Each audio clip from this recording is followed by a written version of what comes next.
Assalamualaikum warahmatullahi wabarakatuh. Innal hamdalillah nahmaduhu wa nasta'inuhu wa nastaghfiruhu wa natubu ilaihi wa na'udzu billahi min syururi anfusina wa min sayyiati a'malina. May yahdihillahu fala mudilla lahu wa may yudlilhu fala hadiyalah. Asyhadu an la ilaha illallah wahdahu la syarika lahu wa asyhadu anna nabiyyana Muhammadan abduhu wa rasuluhu la nabiyya ba'dah. Allahumma shalli wa sallim ala nabiyyina Muhammad wa ala alihi wa sahbihi wa man ittaba'ahum bi ihsan ila yaumiddin wa sallama tasliman mazida.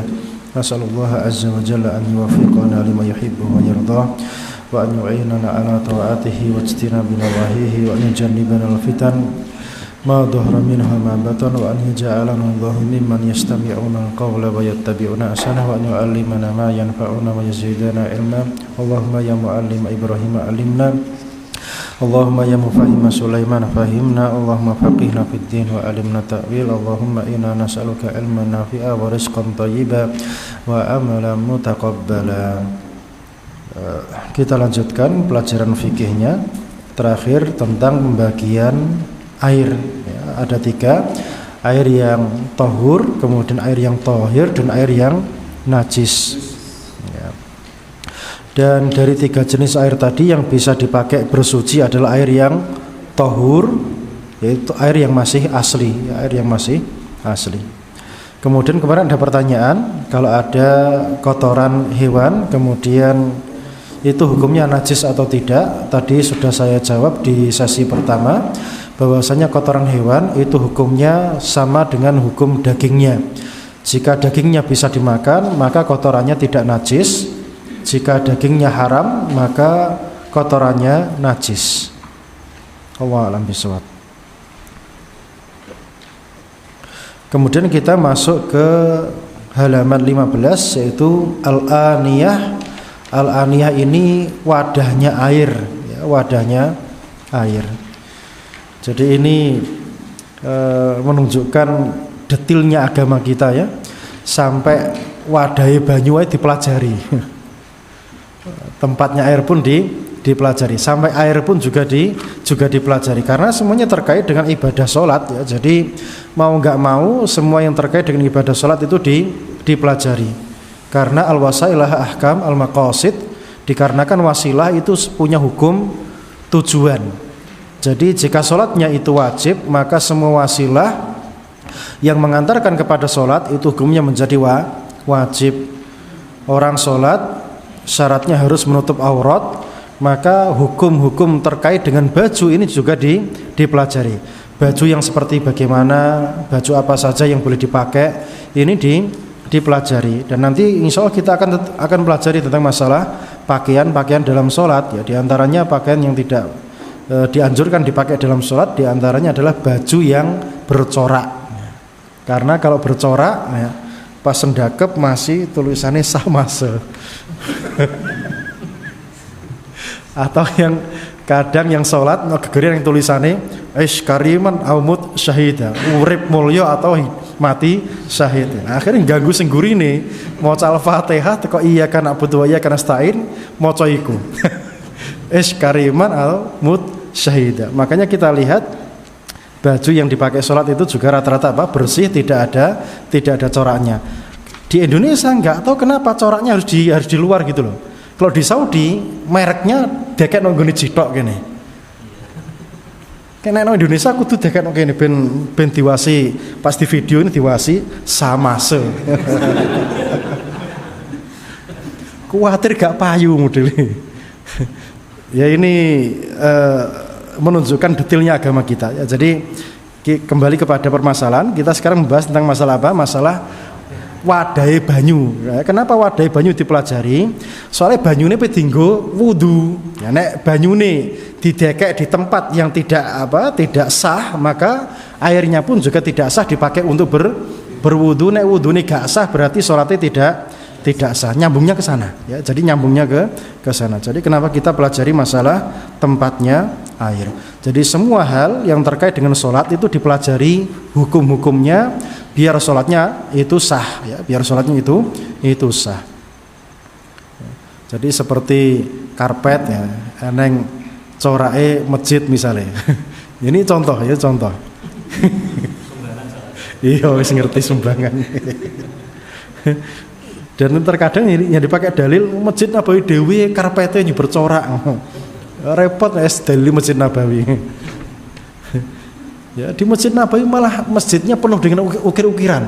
Eneng lampune kan eneng tulisannya Allah Allah tok ya. Kalau di Indonesia kan luweh parah, Allah Muhammad ngono. Ya seakan-akan ada dua Tuhan di dalam satu masjid. Ini kan banyak kan, nok seh tengen Allah, nok seh kiwa Muhammad. Enggak tahu itu ajaran dari mana seperti itu. Ini diantara contoh-contoh bahasanya intinya dalil, bukan yang menjadi patokan adalah Masjid Nabawi atau Masjidil Haram. Jadi yang jadi patokan adalah dalil. Baik, kita masuk ke pembahasan wadah air. Wadah air itu ada dua macam, atau melihat di situ, ada yang mubah, ada yang haram. Ada yang mubah, ada yang haram. Maknanya mubah berarti boleh dipakai wadah air. Maknanya haram berarti tidak boleh dipakai wadah air. Ini maknanya haram. Nah, wadah apa saja yang boleh dipakai menampung air? Antum melihat di situ, kullu ina, semua wadah tohir yang resik ya, yang resik. Tohir itu resik, suci ya, suci. Semua wadah yang suci, la fiddata fi, tidak terbuat dari perak ya, atau tidak mengandung unsur perak, wala dhahab, dan tidak mengandung unsur emas atau tidak terbuat dari emas. Min, dari aniyah, wadah al-muslimin, miliknya orang-orang Islam, awil kufar, atau orang-orang kafir. Jadi kullu ina tahir, semua wadah yang suci, la fiddata fih, tidak mengandung perak, wala dhahab, dan tidak mengandung emas, min aniyatil muslimin, dari wadah-wadahnya orang-orang Islam, awil kufar, atau orang-orang kafir. Jadi misalnya orang kafir dodolan gentong, terus nanti ada yang mengatakan itu gentongnya jadi gawe soalnya orang kafir. Enggak, gentong ini walaupun buatan orang kafir, yang penting apa, dia suci, ora terbuat dari emas atau dari perak, maka dia bisa dipakai tempat air dan bisa dipakai berwudu ya, bisa dipakai berwudu. Taib. Berarti intinya antara yang haram dengan yang mubah banyak mana? Banyak yang mubah ya, banyak yang mubah. Karena yang mubah semua ya, semuanya. Yang haram itu cuma 3 tok. Antum melihat di situ. Yang haram dipakai wadahnya air itu cuma 3. Yang pertama, wadah atau tempayan yang najis atau terbuat dari najis. Yang terbuat dari najis. Mislu seperti juludul maitah, kulit bangkai hewan. Juludul maitah, kulit bangkai hewan.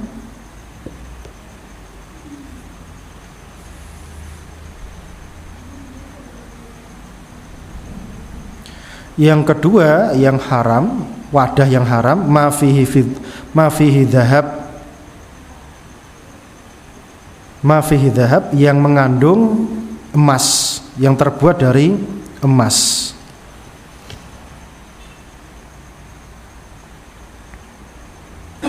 Yang ketiga, yang wadah yang haram dipakai sebagai wadah air, ma fihi fiddah, yang terbuat dari perak atau yang mengandung unsur perak.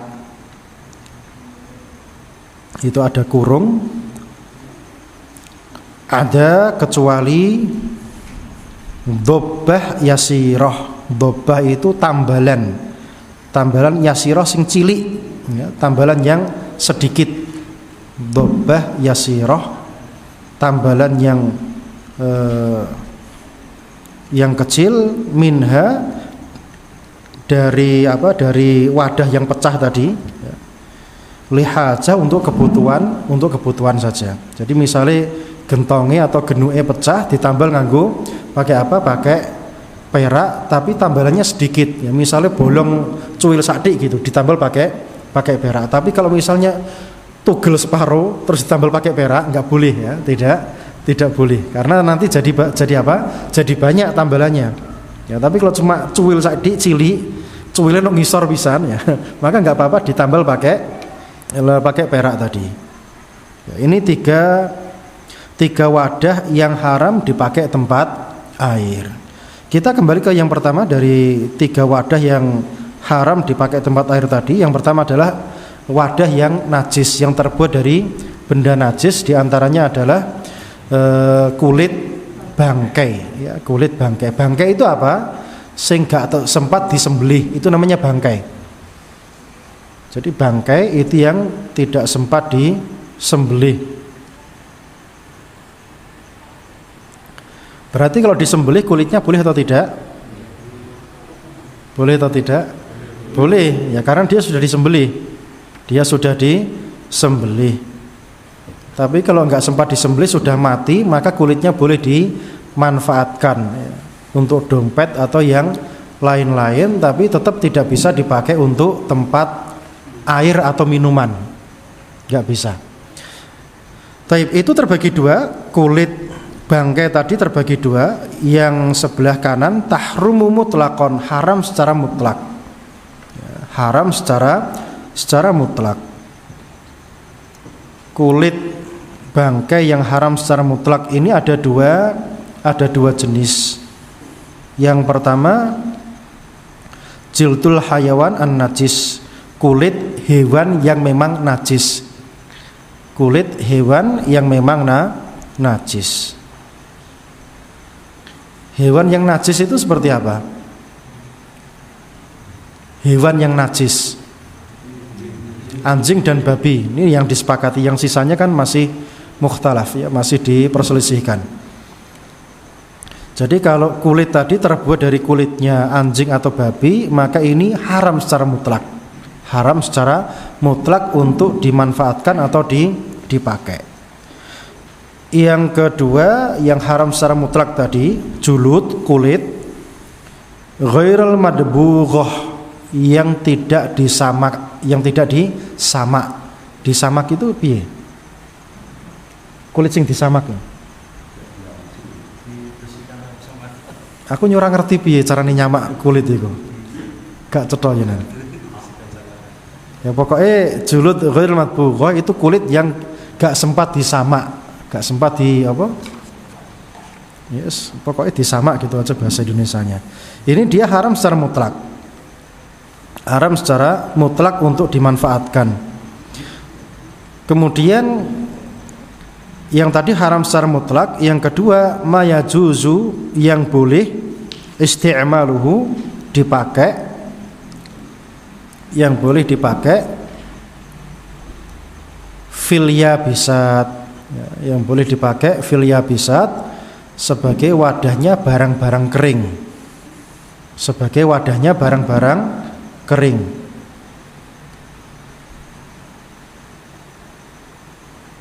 Apa yang boleh dipakai sebagai wadahnya barang-barang kering?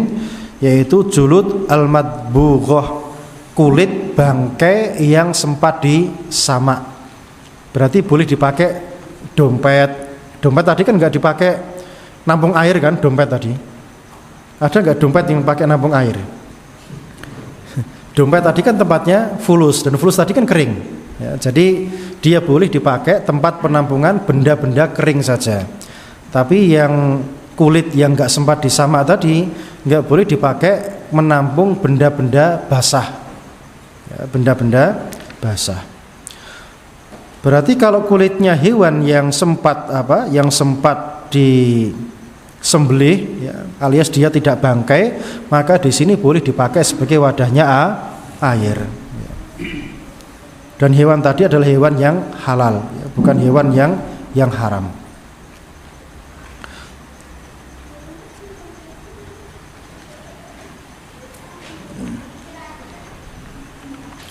Baik, kita lanjutkan setelah kita mempelajari jenis-jenis air, kemudian kita mempelajari tempat-tempat air. Sekarang kita masuk ke pembahasan wudu. Ya, wudu ini tentunya salah satu metode bersuci. Ya, salah satu metode bersuci.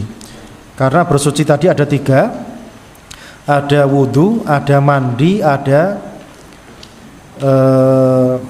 tayamum, plus yang terakhir membersihkan dari kotoran atau najis. Jadi secara umum bersuci itu 3. Yang pertama wudu, kedua mandi, yang ketiga membersihkan badan dari najis. Nah, kalau wudu dan mandinya nggak dapat air, baru pindah ke tayamum. Berarti hukum asalnya apa? 3. Ya, bersuci itu 3. Wudu, mandi, dan membersihkan badan dari najis. Membersihkan badan dari najis.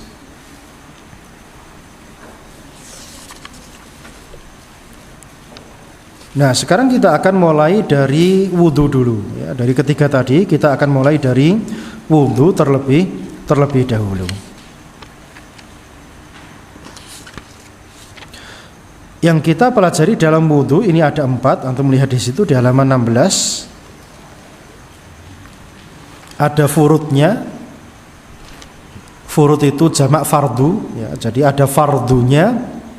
Yang kedua wajibat, kewajiban-kewajiban. Yang ketiga syurut atau syarat-syaratnya. Yang keempat adalah sunan. Sunan itu jamak sunnah. Ya, jamaknya sunnah.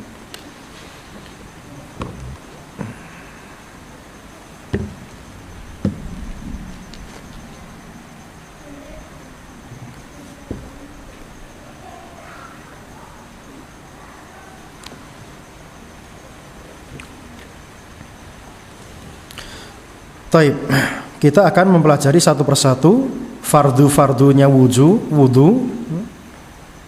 kemudian wajibatnya, kemudian syarat-syaratnya, kemudian sunnahnya. Taib, di situ ada fardu, ada wajibat, ada syarat wudu, ada sunnah. Kita perlu tahu satu persatu apa itu fardu, apa itu wajib, apa itu syarat, dan apa itu sunnah. Fardu ini dia kalau ditinggalkan maka wudunya batal. Ya, kalau ditinggalkan wudunya batal. Itu fardu, baik dalam wudu maupun dalam sholat. Kalau ditinggalkan kalau ditinggalkan maka batal wudunya. Adapun wajib, ya. Adapun wajib, jika lupa tidak apa-apa, jika ingat dan tidak mengulangi, jika dia ingat dan sengaja meninggalkannya maka wudunya batal. Ini wajib. Ya, jadi wajib itu kalau lupa tidak batal, tapi kalau ingat dan sengaja ditinggalkan maka batal. Adapun fardu tadi mau lupa mau enggak lupa, jika ditinggalkan maka batal. Itu bedanya fardu sama wajib. Ini bedanya fardu sama wajib. Jadi fardu tadi jika ditinggalkan batal, adapun wajib jika ditinggalkan dalam kondisi lupa tidak mengapa, dalam kondisi ingat maka batal. Adapun syarat ini sebelum perbuatan. Syarat itu sebelum perbuatan. Jadi sebelum wudu ini harus ada. Sebelum wudu hal-hal ini harus ada. Ini syarat.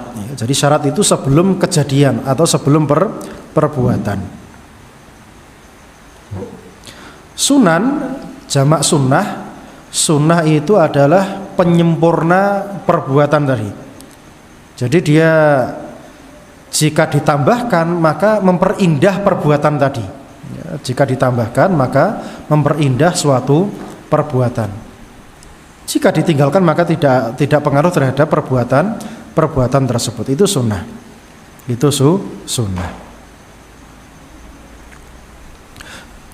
Tapi sudah antum catat, kita langsung masuk ke perinciannya tata cara wudhu tadi, dari fardunya, wajibatnya, syarat-syaratnya dan sunnah-sunnahnya. Yang pertama, fardu dalam ibadah wudhu itu ada 6. Ada 6. 4 ini anggota badan, yang 2 sifatnya tambahan. 4 ini anggota badan inti dalam wudhu. 4 yang pertama. Yang 2 sisanya ini tambahan. Jadi intinya anggota wudhu itu ada 4: wajah, kedua tangan, kepala dan kaki. Kemudian berurutan tertib, kemudian nyambung ya. Kemudian nyambung. Ini tidak disebutkan dalam Al-Qur'an, tapi dipahami dari ayat yang disebutkan tadi. Ya, dipahami dari ayat dan hadis yang berkaitan dengan wudhu. Ya, jadi intinya anggota wudhu itu berapa? Anggota wudhu itu 4. Ya. Anggota wudhu itu 4: wajah, tangan, kepala, kaki. Wajah, tangan, kaki ini dicuci, adapun kepala diusap. Ya, adapun kepala diusap. Jadi wajah, tangan, kaki ini dicuci, kemudian kepala diusap. Perbedaan diusap sama dicuci itu apa? Jelas ini. Airnya banyak, nek diusap sedikit. Intinya nek dicuci itu diguyang banyu. Nek diusap, itu gak ada diguyang ya. Jadi tangan cuma dicelupkan, diambil kemudian diusapkan. Wes gitu tok. Ya. Jadi tadi pas dicelupkan airnya banyak atau tidak banyak, yang penting apa? Tangan sudah dicelupkan, sudah ada airnya, kemudian diusapkan kepala. Ya. Kemudian untuk yang dicuci tadi, ini ada sunnah untuk diulang-ulang lebih dari 1 kali. Adapun yang diusap cukup satu kali. Kenapa demikian? Ya, dikarenakan anggota badan yang dicuci tadi itu wajib kena air. Nek sampai gak kena air sekecil apapun, ini berdosa. Wailun lil aqabi mina annar. Celaka neraka wail bagi orang-orang yang sing tungkae sek bolong gak kena banyu. Berarti menunjukkan apa? Anggota badan yang dicuci wajib kena banyu kabeh. Nek sampai ada yang ketinggalan, maka sholat wudunya batal, tidak sah. Makanya yang dicuci ini diperintahkan diulang-ulang sampai tiga kali. Adapun yang diusap ini nggak ada anjuran. Misalnya tangannya begini, ternyata ada yang bolong, nggak ada masalah. Karena apa? Yang penting tangannya wis diusapno bagian kepala. Sampai sini paham? Kenapa yang diusap itu rata-rata cuma 1 kali, tapi yang dicuci itu lebih dari satu kali. Bahkan yang dicuci dianjurkan tidak sekedar diulang-ulang, tapi apa? Dikosoi. Ya, bahasanya dikosoi biar air bener-bener sampai kepada kulit anggota wudhu tadi.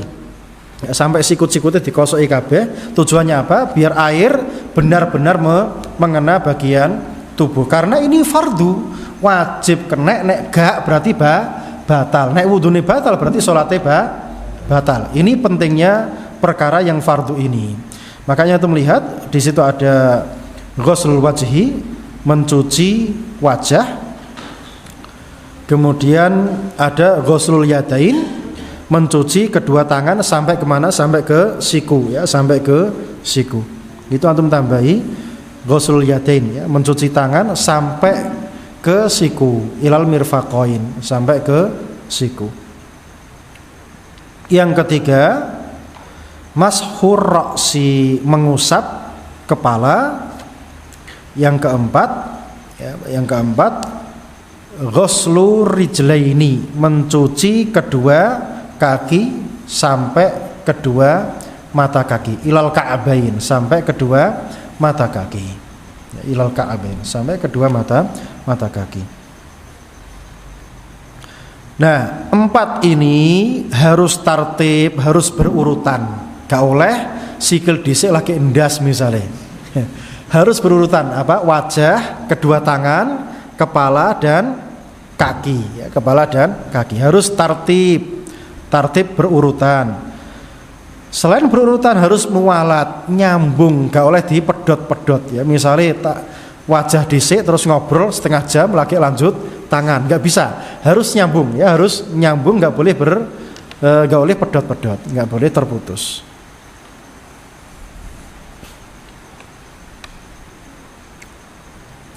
Nah ini fardunya dalam ibadah wudhu. Fardunya dalam ibadah wudhu. Nah, masuk dalam mencuci wajah ini yang ada di wajah. Yang ada di wajah sekarang apa aja? Sing eneng ora iki apa wae? Angel menjawab. Eneng bathuk, eneng mata, eneng irung, eneng lambe. Nah, semua ini sing dicuci mana saja? Bathuknya masuk dicuci, pipi dicuci kabeh, irung yo dicuci, kemudian mulut juga dicuci. Nek mata dicuci atau tidak? Merem ya. Sama nek pas goyang apa? Goyang wajah harus apa? Merem aja melek. Ya nanti perih apalagi ada sabunnya ya. Jadi kalau mata itu tidak dicuci, yang dicuci mana? Mulut dan hidung. Makanya masuk dalam mencuci wajah itu apa? Berkumur dan istinthar. Istinthar itu ngetokno banyu teko irung. Ngetokno banyu teko irung. Ini nek tak jelasno waktune mbah cukup mbah ora. Jenggot masuk dalam wajah ya. Jadi wajah itu mulai kuping iki lho. Apa jenenge iki? Iki jenenge apa cilik iki? Daun telinga. Daun kan iki to. Iki jenenge daun. Iki sing cilik jenenge apa iki? Mulai iki sampai iki, ini luasnya atau lebarnya, mulai dhuwur kene nggone tukul rambut sampai manhadar minal lihyah. Nggon cebloke apa? Nggon cebloke jenggot. Nggon cebloke jenggot di iki. Berarti sampai sini. Ya, sampai sini. Ini mencuci wajah. Nah, makanya kalau mencuci wajah kudu dikosoki sing tenanan sampai ke semua bagian wajah. Aja kok diguyang biur tinggal mere. Bisa-bisa sebelah sini ora kena banyu. Kalau tidak kena air berarti apa?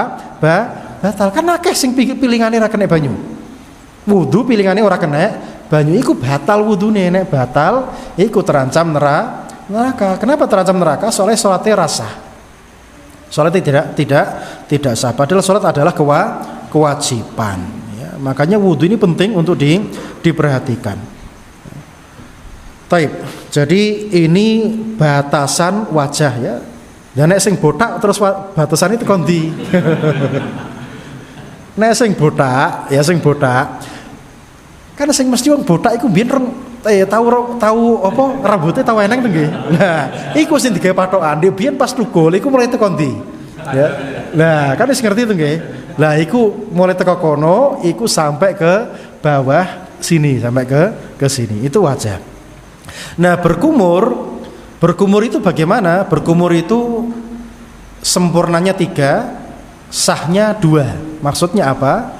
Dia harus mengandung 3 unsur. Yang pertama banyu dilebokno, sing kedua banyu di apa nek ngarani? Diopiok-opiok ya. Sing ketiga dilepeh. Sing ketiga dilepeh. Barang siapa yang melakukan 2 dari 3 tadi itu sudah sah. Berarti nek orang nglakoni sitok tok berarti apa? Tidak dikatakan berkumur. Wis paham atau durung?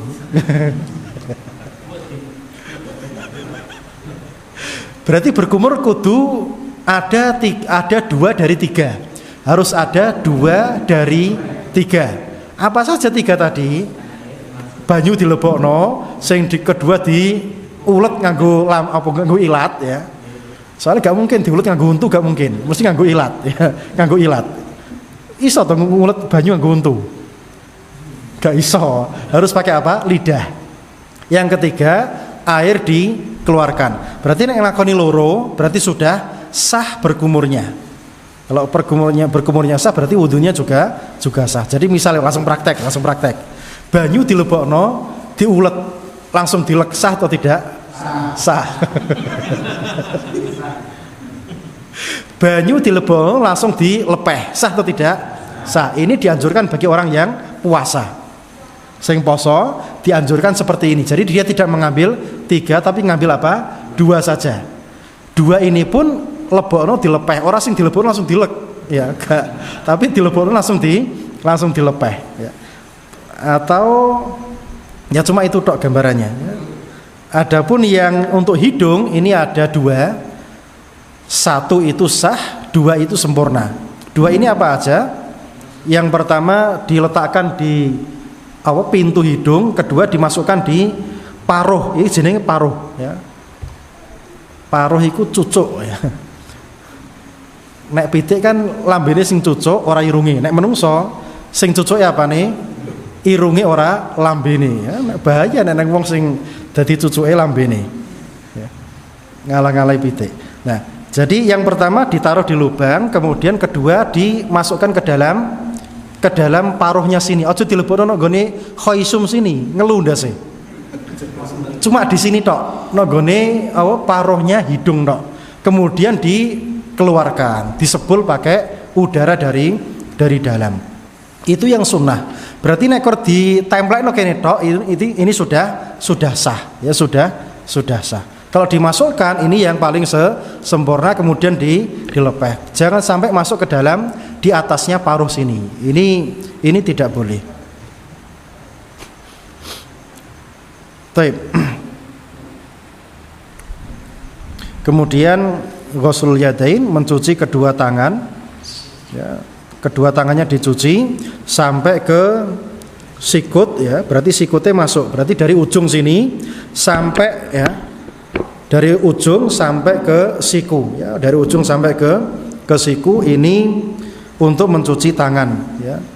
Dan tangannya 2, ya, mencuci kedua tangan. Setelah itu mengusap kepala. Mengusap kepala caranya piye? Ya, mengusap kepala itu bisa dari depan, bisa dari belakang, ya, seperti ini, ya, dari depan, ya, seperti ini bisa, ya, atau dari belakang seperti ini juga bisa. Yang sempurna bagaimana? 2 kali bolak-balik, entah dari depan kemudian dibalikkan, atau dari belakang, ya, dibalikkan ke belakang, ya. Ini bisa kedua-duanya. Kemudian setelah itu baru telinganya diusap, ya, baru telinganya diusap. Itu cara mengusap kepala. Nah, kalau kurang dari itu maka tidak sah dalam mazhab Hambali. Ana selesaikan dikit lagi. Ya, nanti kita tutup di fardunya. Insya Allah kita lanjutkan pada kesempatan berikutnya. Kemudian mencuci kedua kaki sampai ke kedua mata kaki. Mata kaki itu mana? Bahasa kita polok, ya, bahasa kita polok. Sing serodok mecungul itu namanya apa? Mata kaki. Pentolane sikil. Nah, sampai situ kemudian tartib, yaitu berurutan, ya, berurutan. Kemudian mualat bersambung. Baik, ada pertanyaan? Ya. Ya sudah sah, ya. Sudah sah, ya. Cuma antum loro irunge. Ya, ada pertanyaan lain lagi? Nggih, monggo.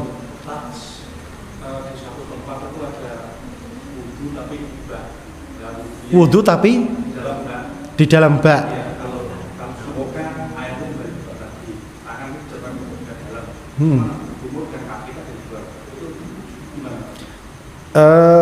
Yang rajih sebetulnya dalam masalah ini boleh, ya. Cuma kemarin yang kita pelajari itu tidak boleh. Tapi yang rajih, Allah alam bisawab, itu karena nggak ada najisnya, itu diperbolehkan. Kemarin yang kita pelajari, air itu kan masuk dalam kategori air yang tohir, karena dia air yang mustakmal, air yang sudah dipakai bersuci, sehingga dia tidak boleh dipakai berwudu. Allah alam bisawab, yang rajih airnya ini bisa dipakai untuk berwudu, ya, bisa dipakai untuk bersuci. Allah alam bisawab. Iya. Ya, pertanyaan sudah sama berarti. Iya. Untuk air yang dimasak itu air sing galon iki. Yang tidak dimasak direbus. Yang direbus. Isek mandi pagi pakai air hangat. Ya. Enggak apa-apa. Sing enggak oleh itu air isek umum langsung digawe wudu. Ya kalau cuma hangat insya Allah enggak masalah. Tapi kalau panas dikit gitu nggak dianjurkan, itu makruh. Ya, hukumnya makruh karena panas tadi. Ya. Tapi ada pertanyaan. Kembali ke kemarin masalah keadaan air yang boleh dipakai untuk wudhu. Di antaranya itu yang tidak boleh seperti diberi detol itu tidak boleh. Nggih. Kalau air ham yang pada dasarnya dari sungai yang kemudian diolah dan sudah ada kimia tambahan itu gimana? Itu diperbolehkan karena dia kembali kepada sifat aslinya. Kan aslinya kan airnya kan najis. Kemudian disuling, dikembalikan kepada sifat aslinya, maka dia kembali kepada hukum asalnya. Ya, kembali kepada hukum asalnya. Ya misalnya termasuk sumur itu ya ada bau. Iya. Kemudian diberi klorin itu. Iya, dia mengembalikan hukum asalnya tadi. Mengembalikan kepada sifat asli air tadi, itu diperbolehkan. Nah, ada pertanyaan lagi? Cukup sampai di sini. Nanti jam terakhir kita lanjutkan pelajaran tentang kitab tauhid bi'inillah azza wajal. Wassallallahu ala nabiyyina Muhammad wa ala alihi wa sahbihi wasallam. Wassalamualaikum warahmatullahi wabarakatuh.